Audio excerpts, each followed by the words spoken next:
हाँ, आए हम लोग फिर से ये वचन अभी फिर से भी पढ़ना पढ़िए। तब एलीशा ने एक दूत से उसके पास यह कहला भेजा, तू जाकर यरदन में 7 बार डुबकी मार, तब तेरा शरीर ज्यों का त्यों हो जाएगा और तू शुद्ध होगा। परंतु नामान क्रोधित हो यह कहता हुआ चला गया। मैंने सोचा था कि अवश्य वो मेरे पास बाहर आएगा और खड़ा होकर अपने परमेश्वर यहोवा से प्रार्थना करके कोढ़ के स्थान पर अपना हाथ फेरकर कोढ़ को दूर करेगा। क्या दसवीं की अबाना और पर्पर नदियां इसराइल के सब जलाशयों में उत्तम नहीं है? क्या मैंने उनमें स्नान करके शुद्ध नहीं हो सकता हूँ? इसलिए वह क्रोध से भरा हुआ लौट कर चला गया। तब उसके सेवक पास आकर कहने लगे, हे हमारे पिता, यदि भविष्यवक्ता तुझे कोई भारी काम करने की आज्ञा देता तो क्या तू उसे ना करता? फिर जब वह कहता ही कि स्नान करके शुद्ध हो जा, तो कितना अधिक इसे मानना चाहिए। तब उसने परमेश्वर के भक्त वचन अनुसार यरदन को जाकर उसमें 7 बार डुबकी मारी और उसका शरीर छोटे लड़के का सा हो गया और वह शुद्ध हो गया। आमीन, हालेलुया। अभी आप देखेंगे तो ये वचन के अंदर में ये राजा नमाम जो है राजा का नीचे का व्यक्ति है। नमाम क्या है? बाइबल में देखेंगे तो राजा का नीचे का सेनापति है, यानी सारा काम नमाम के द्वारा चलेगा। बाइबल बताती है कि नमाम साधारण व्यक्ति नहीं है।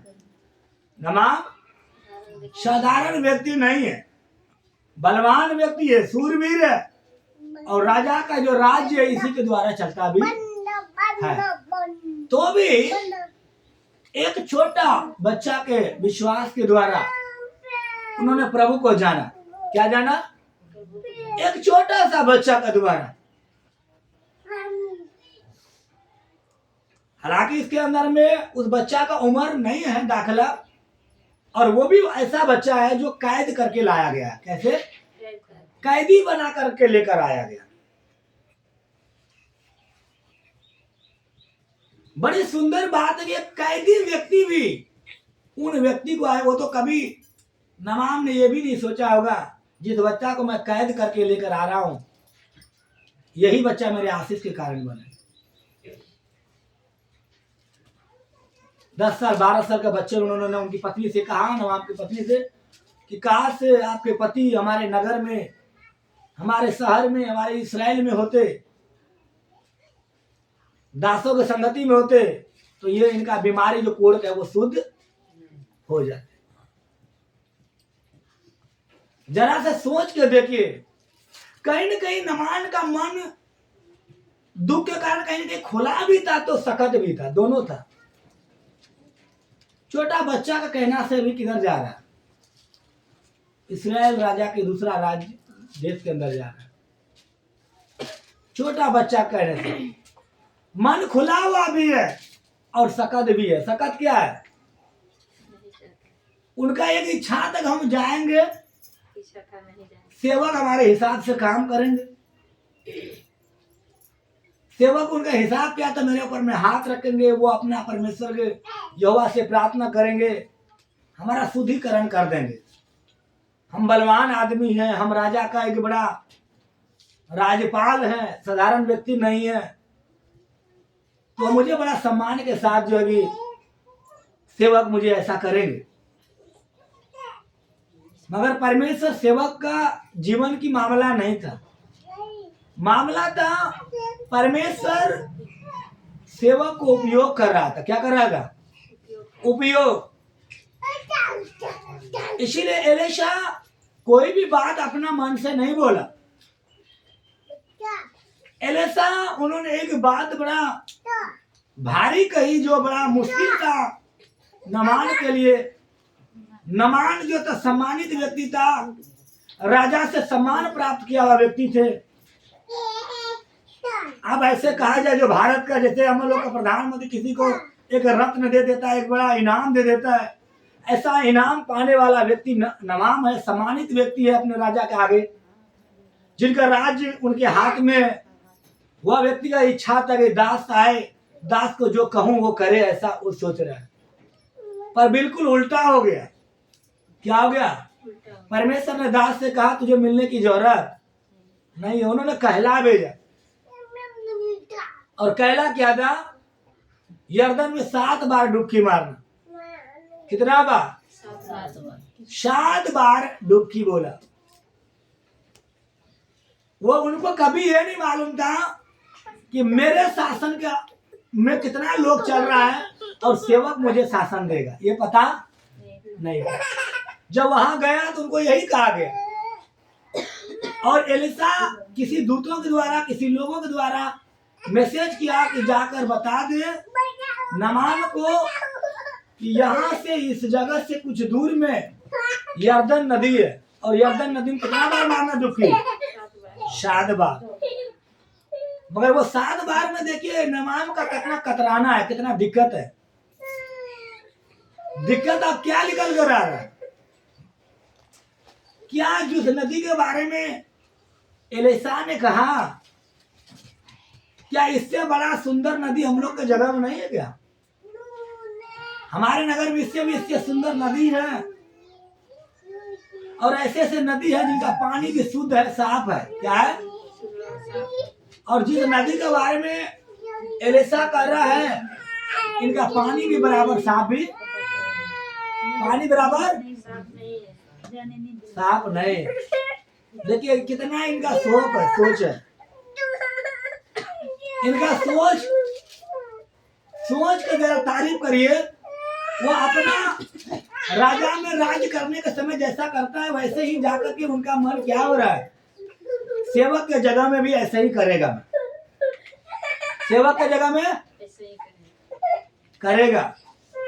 मगर परमेश्वर ने उनको कहा उनके द्वारा, इनको बोल, क्योंकि वो नदी नहीं था, वो कठिन बातें था जो उनको पूरा करना एलिसा के नमान के लिए भारी था। भारी ये था कि जो जिस नदी में डुबकी के लिए बोल रहे थे, वो उस नदी में इतना ज्यादा साफ पानी भी, कचरा भरे होंगे। और कहा नमान का जीवन देखिएगा तो राजमहलों में रहने वाला, और वो काम करने वाला नहीं, कराने वाला व्यक्ति के जैसा रहता है। और इस अध्याय में 5वां में जाइएगा तो वहां लिखा कि नमाम अपने स्वामी की दृष्टि में प्रतिष्ठा पाया हुआ व्यक्ति है, सम्मानित व्यक्ति है, और इसीलिए राजा को समान अधिकार दिया गया। जो अधिकार, जो निर्णय नमान लेगा, उसमें राजा भी हंसी हंसी खुशी साइन मोहर कर देगा। ऐसा व्यक्ति एलीशा के साथ में आने से परमेश्वर क्या कहा? उनके घमंड को दूर करने के लिए क्या बोला? बोली इनको नदी में क्या करना पड़ेगा? 7 बार। कैसा नदी? जो उनके हिसाब से नहीं था।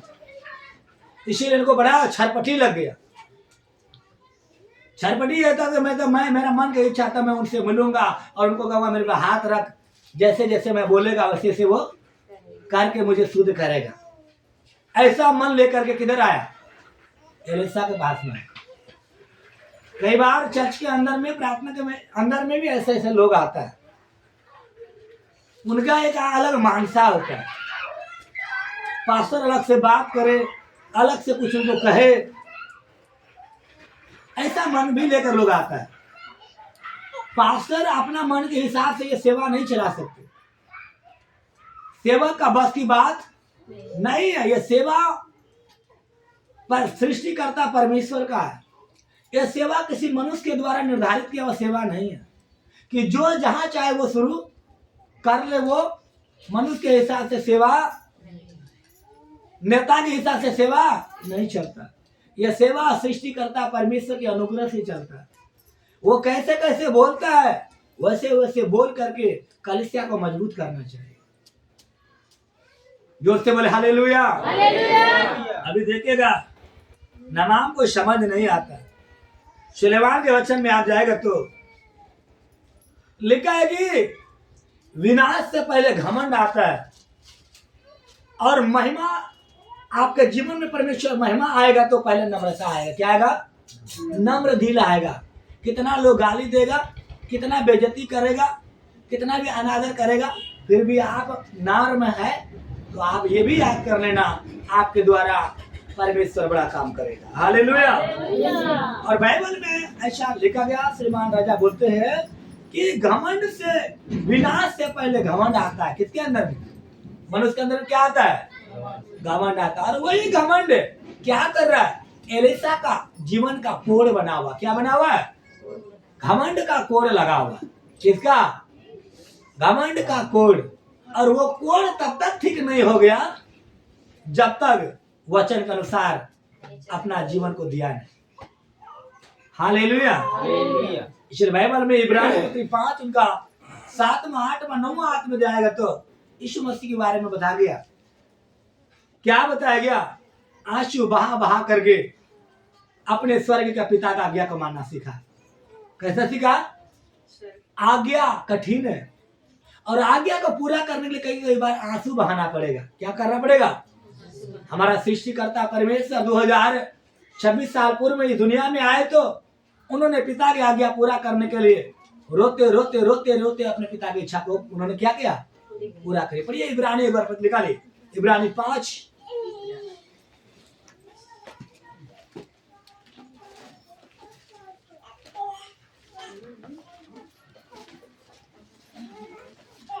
7 और 8 पढ़ दीजिए।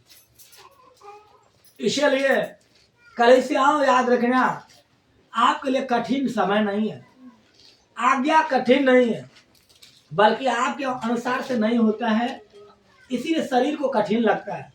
जब प्रभु में आप समर्पण कर देंगे, प्रभु ये मेरा जीवन आपका है, आप अपना अनुसार से चलाइए तो कठिन नहीं लगेगा, कठिन आपको नहीं बुझाएगा। पढ़िए उस वचन, यीशु मसीह देह में रहने के समय भी आज्ञा का मानने के लिए कितना आंसू बहाया। और शायद लगता है कि नामान भी उस समय रोता होगा जब एलिशा ने उनके समक्ष नहीं आया होगा। हालेलुया। अपना देश छोड़ के दूसरा देश आया और वह एलिशा परमेश्वर के दास से इनकार कर दिया। क्या कर दिया?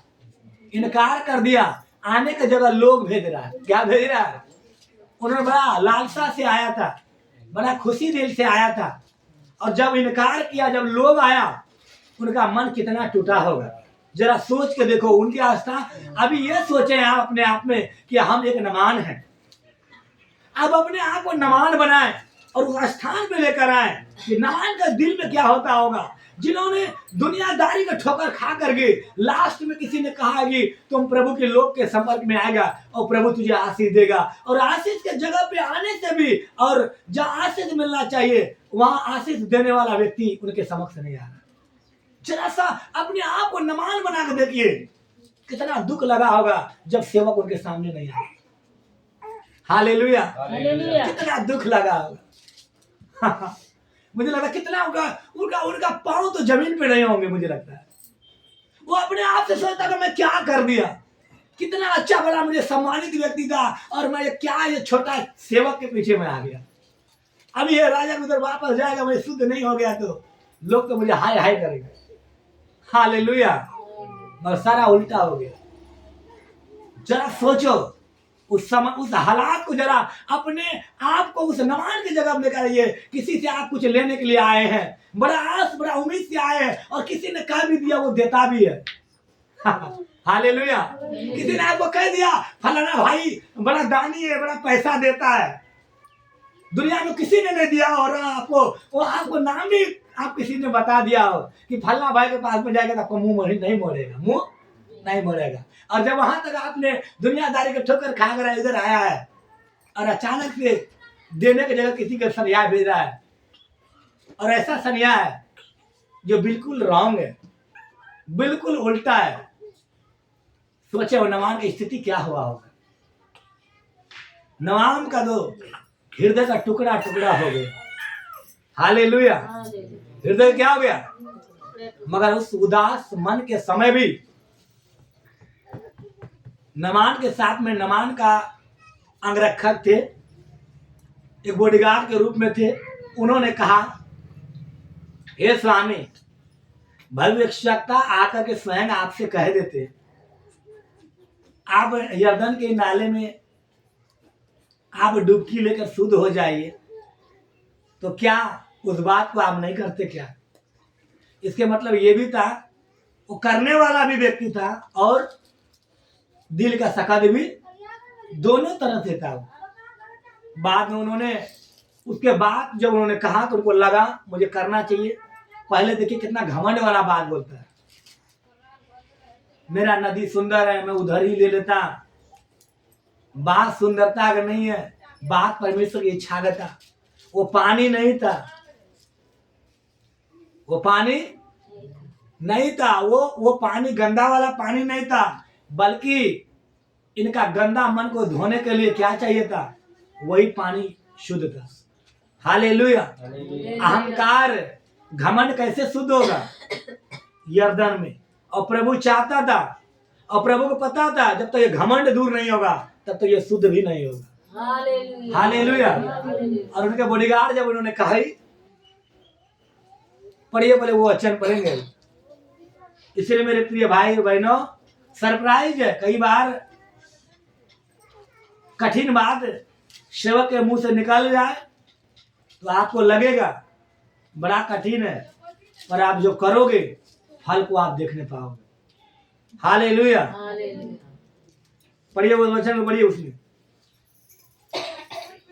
यीशु ने अपनी देह में रहने के दिनों में ऊंचे शब्द से पुकार पुकार कर आंसू बहा बहा कर उससे जो उसको मृत्यु से बचा सकता था प्रार्थनाएं और विनती की, और भक्ति के कारण उसकी सुनी गई। पुत्र होने पर भी उसने दुख उठा उठाकर आज्ञा माननी सीखी। कैसे उठा सीखा? बोलिए, बताइए। नमाम को दुख लगा कि अच्छा लगा? दुख लगा। जरा सा अभी आप ये सोचिए, नमान है हम, अपने आप में क्या है उतार लीजिए, हम नमान है। हालेलुया। जिनके द्वारा राज्य चलता हो उनको उनके छोटा सा जगह, एक छोटा सा सेवक जिनका ना घर का पता ना कुछ भी पता है, वह व्यक्ति क्या कर रहा है? सामने आने से भी इनकार कर रहा है। हालेलुया। क्या कर रहा है? अब देखो आज्ञा कितना है कठिन है, क्या है? और यही बात किसको लग रहा था कठिन? नमान को कठिन लग रहा है। ये मेरे 29-11 आयत पर एक बार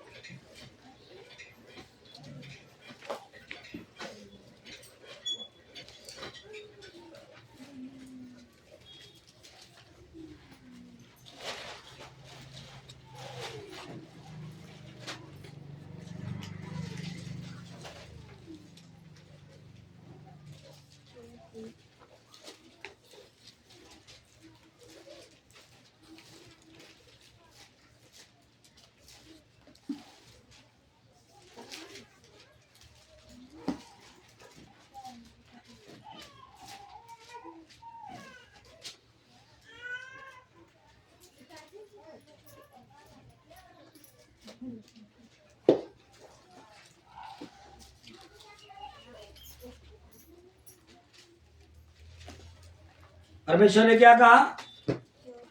जो कल्पना तेरे विषय में किया गया वो हानि है ना, और जोर से बोले हालेलुया। तो परमेश्वर ने जो कल्पनाएं नमान के विषय में किया था वो हानि का नहीं था, पर कहीं न कहीं नमान को लग रहा था मुझे कष्ट दे रहा है परमेश्वर। क्या कर रहा है? कष्ट दे रहा है, इसीलिए यह उधर करना नहीं चाहता। फिर भी वो अपने नमान का कुछ अंगरक्षक के द्वारा उन्होंने कहा कि आपको दास कहा होता तो उस बात को आप मान लिए होते और आशीष को ले लिया होता। और उन्होंने सच में देखिए नमान को उनके दास ने कहा कि वो राजा स्वयं भविष्यवक्ता बोलता, क्या आप नहीं करते क्या? और बाइबल कहता कि जब उन्होंने किया, जब अपने नमान के दास ने जब ये बात बताया कि स्वयं भविष्यवक्ता आकर कहते क्या स्वामी क्या उस बात को आप पूरा नहीं करते क्या? और जब ये बात उनके मन में भी लगा कि सच में मुझे करना चाहिए करके मन खुला, घमंड उनका दूर हुआ कि नहीं, मुझे दास ने कहा है मुझे करना है, और उन्होंने किया भी। बाइबल बताते हैं जब उन अर्दन में 7 बार डुबकी लगाया, लिखा वो बच्चे के समान शरीर हो गया। कैसा हो गया?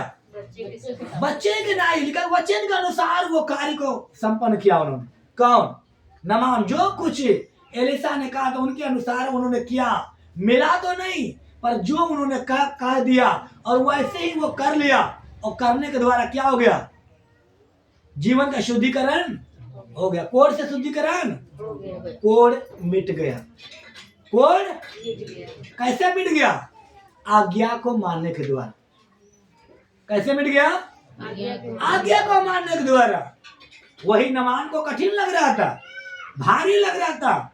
मैं बड़ा पद का आदमी है, बड़े कुर्सी में बैठने वाला व्यक्ति है, नहीं करता है। मगर अपने दासों को कहने के अनुसार स्वामी आप कर लीजिए। स्वामी ये सोचिएगा, आपको ये आप बना लीजिए कि उनके लोग नहीं कर रहा है, स्वयं अपने आप में महसूस कर लीजिए कि एलिशा ही आपको कह रहा है यरदन में डुबकी मारने के लिए। महसूस कर लीजिए आपने। और उन्होंने ये बात की महसूस किया कि सच में एलिशा कह नहीं रहा है, लोग जो आ रहे हैं तो उनके द्वारा आ रहा है। उन्होंने महसूस किया मुझे करना है। परमेश्वर कभी भी आपके जीवन में काम करेगा तो पहला आपका जीवन का घमंड को दूर करेगा। क्या करेगा? जब तक क्या लगता है नमाम चुप रहा होगा, या नमाम का जो स्वामी जो राजा जिसके पास वो काम करता था वो चुप रहा होगा? क्योंकि वो नमाम के द्वारा बाइबल बताती वो सूरवीर थे। नमाम के द्वारा बहुत से राजा के ऊपर में जय पाया था, उन्होंने जीत हासिल की थी, राजा को बड़ा बेनिफिट मिल रहे थे नमाम से। वैसा व्यक्ति को कैसे वो छोड़ दे राजा? बहुत सारे जगह लोग दिखाए होंगे, बहुत काम किए होंगे, और उनमें से एक भी काम उनको मदद नहीं किया। एक भी काम करने से उनको शुद्धिकरण नहीं हुआ, कोढ़ से चंगाई नहीं मिला। मगर लास्ट परमेश्वर के लोग के संपर्क में आया। परमेश्वर की इच्छा के अनुसार जो काम उन्होंने कहा वह नमान के लिए बड़ी कठिन था, बड़ा असंभव काम था, बड़ा दुर्लभ काम थे, क्योंकि ऐसा कभी नमाम किया नहीं था। क्योंकि ऊंचा कुर्सी पे बैठने वाला व्यक्ति है, छोटे छोटे लोग का बात सुनने वाला व्यक्ति नहीं है, ये खुद शासन करने वाला लोग है। वह व्यक्ति का मन कब आशीष पाया, कब चंगाई पाया? जब अपने आप को छोटा बनाया। क्या बनाया? छोटा बनाया। बच्चे का नाई दिल बनाया, हृदय बनाकर मुझे करना चाहिए। उन्होंने किया, लिखा कि उनका कोढ़ से शुद्धिकरण हो गया। हालेलुया। कई बार हम लोग का जीवन में भी ढीठपन होने के कारण, घमंड होने के कारण, अहंकार होने के कारण हमें वो नहीं मिल पाता जो परमेश्वर देना चाहता है। हालेलुया। हमारे जीवन में वो रिजल्ट परमेश्वर देना चाहता जो अब तक हुआ नहीं। और उनका कारण क्या है? हमारा मन में 100 सवाल जवाब होता है, और वो सवाल जवाब आपका अपना शरीर से जुड़ा हुआ था। हम ये सोच रहे थे, हम ये कह रहे थे, हमको ये करना चाहिए था, परमेश्वर ने मैंने इतना बात बोला, मुझे एक भी रिजल्ट। हम लोग उल्टा क्या करता है? शासन करता है। उल्टा परमेश्वर को शासन करता है। हम लोग परमेश्वर को सुनता कम है, बोलता ज्यादा। हालेलुया। जब तक नमाम दूसरे को सुनाता रहो, आशीष नहीं मिला। बाइबल देखना, पढ़ पढ़ के देखिए, आप घर में जाइए, खूब मनन करिए। जब तक ये व्यक्ति अपना ही बात बोलता रहा तब तक इनको चंगाई आशीष नहीं मिला। जब इनकी बातें खत्म हो गई, जब इनको लगा हमारे बात से कुछ भी ना जान पड़ेगा, नहीं बनेगा,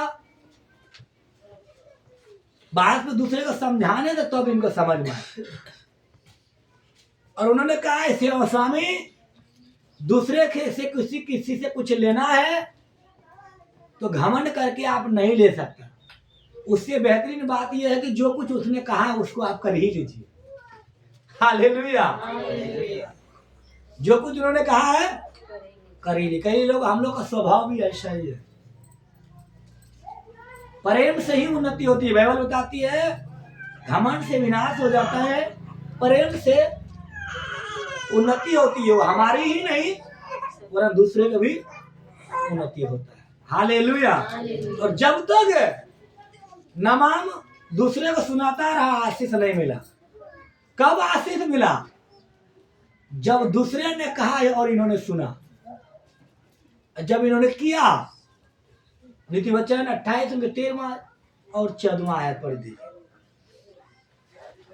और ये दिल में ये उतार लीजिए, आज हम नमाम की जगह हम एक नमान है।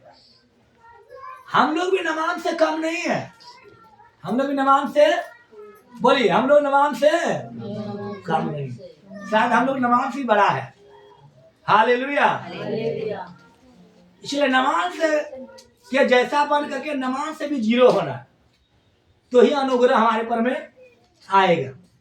यदि हम लोग को लगता है हम बहुत ज्यादा सुंदर है, हम लोग ज्यादा पढ़ा लिखा है, हम लोग बहुत काम काजी आदमी है, इसी के कारण क्या हो रहा है? नमाज को आशीष, आशीष क्यों रुक रहा है? बोलिए। नमाज अपना टैलेंट दिखा रहा है। क्या दिखा रहा है? होनर दिखा रहा है। मैं राज्य का राज्यपाल हूँ, मैं कैसे तेरे कहना मान? मेरे द्वारा तो लोग चल रहा है। तो जब तक ये सुनाता रहा तब तक कुछ भी इनको मिला नहीं। जब इन्होंने सुनना शुरू किया, मानना शुरू किया, आशीष आना। अच्छा बताइए, एक ही डुबकी में शुद्ध हो गया? नहीं। हालेलुया। 7 डुबकी क्या है? बोलिए। 7 डुबकी बाइबल के मुताबिक प्रभु यीशु को 7 कर्मों के द्वारा विभाजित किया गया था।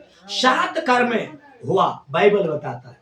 क्रूस पे चढ़ने के समय तक 7 बातें उन्होंने पूरी की थी, और वही 7 आज्ञा था जो नमाज को पूरा करना था। हालेलुया।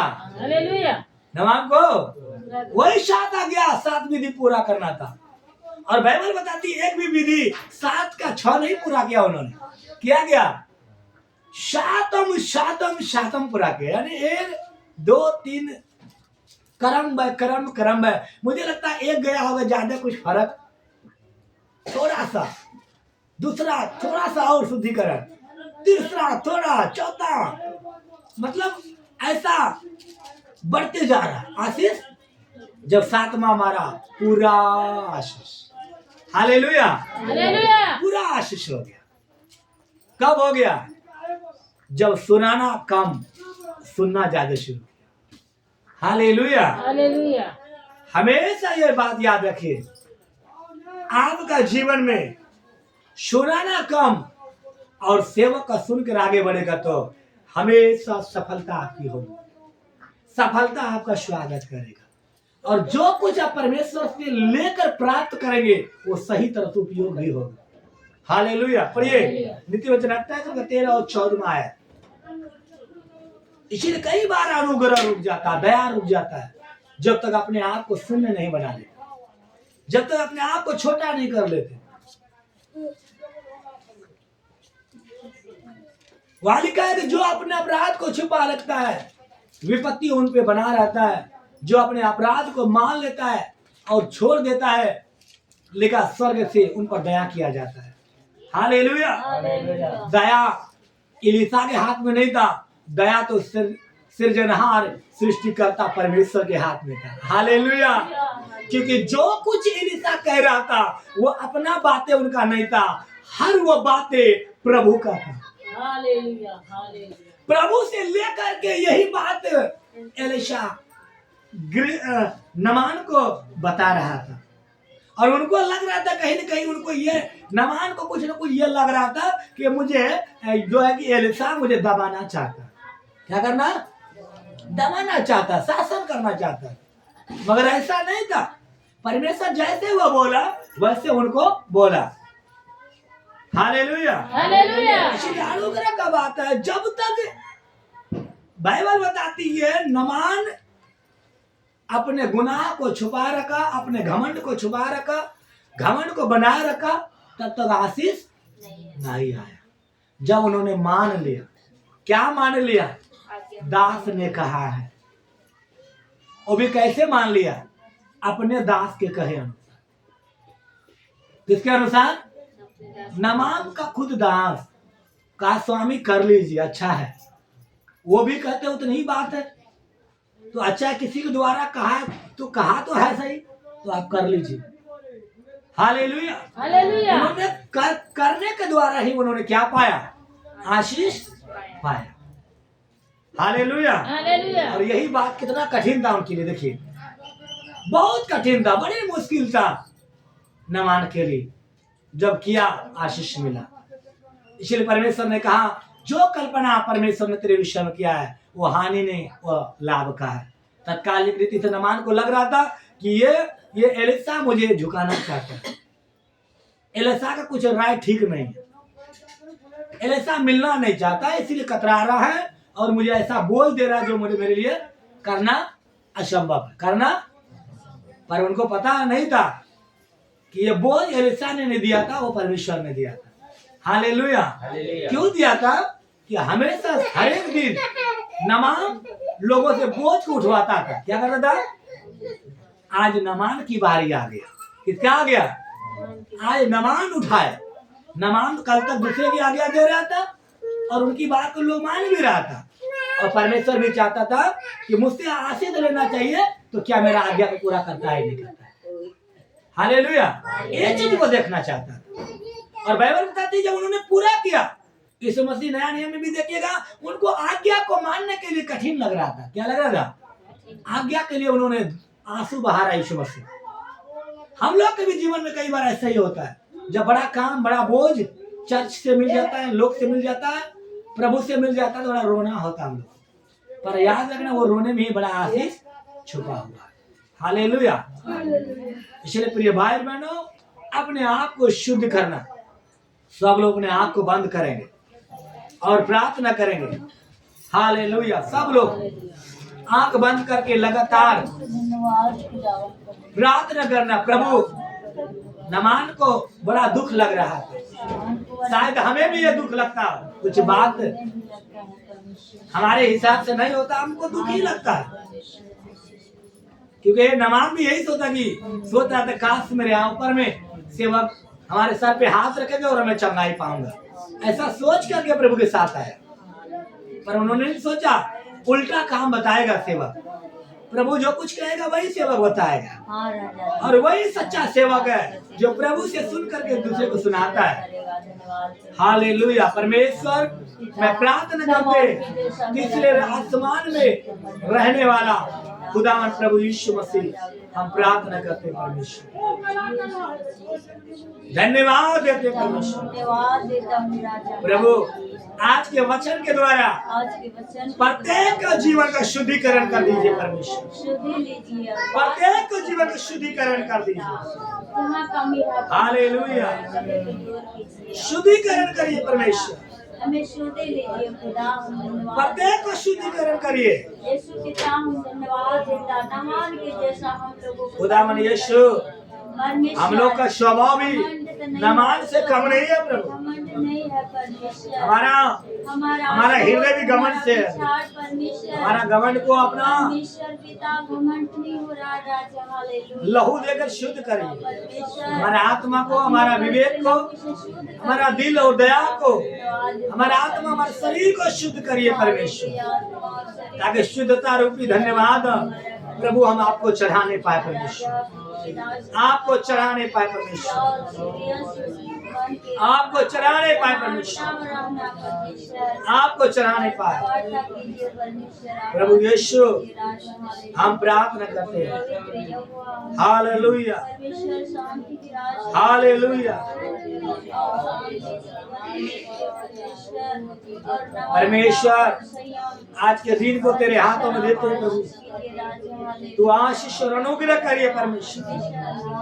जो बात मनुष्य के लिए कठिन लगता है, पर वही कठिनाई में आशीष छुपा हुआ है, उसी कठिनाई में आशीष छुपा हुआ है प्रभु जी। प्रार्थना करते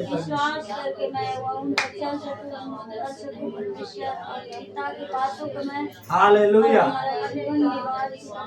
पवित्र आत्मा मैं धन्यवाद देता हूँ।